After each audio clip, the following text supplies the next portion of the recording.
नमस्कार दोस्तों।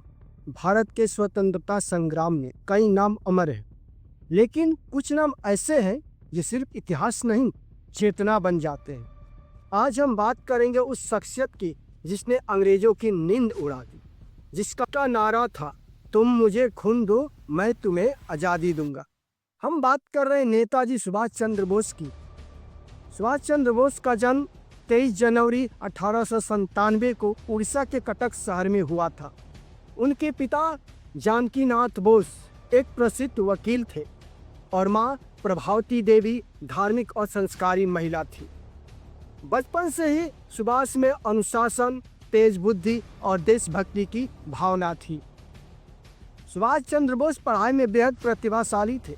उन्होंने इंडियन सिविल सर्विस की परीक्षा पास की, जो उस समय अंग्रेजों के शासनकाल में सबसे ऊंचा पद माना जाता था।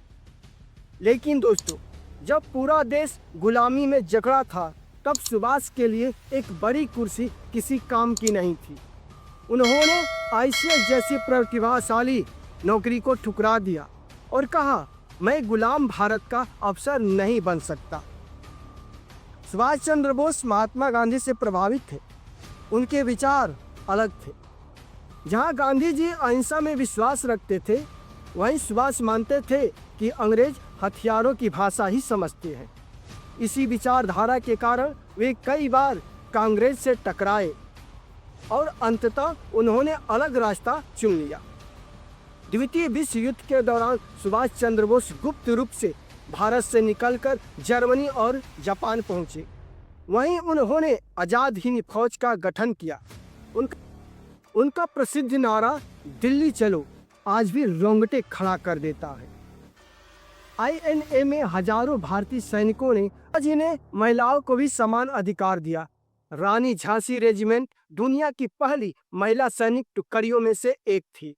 यह साबित करता है कि नेताजी सिर्फ आज़ादी ही नहीं, समानता और सम्मान भी चाहते थे। तुम मुझे खून दो, मैं तुम्हें आज़ादी दूंगा।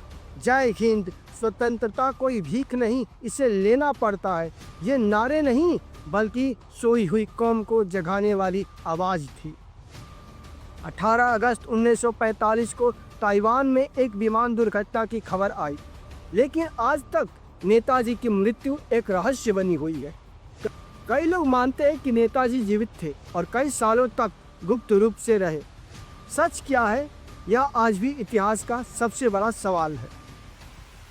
नेताजी सुभाष चंद्र बोस सिर्फ एक नेता नहीं थे, वे क्रांति की आग थे।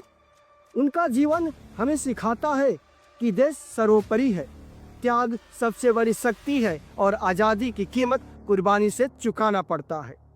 दोस्तों, नेताजी ने अपना पूरा जीवन भारत माँ के चरणों में अर्पित कर दिया। आज अगर हम आज़ाद हवा में सांस ले रहे हैं, तो उसमें नेताजी के साहस और बलिदान की खुशबू है। नेताजी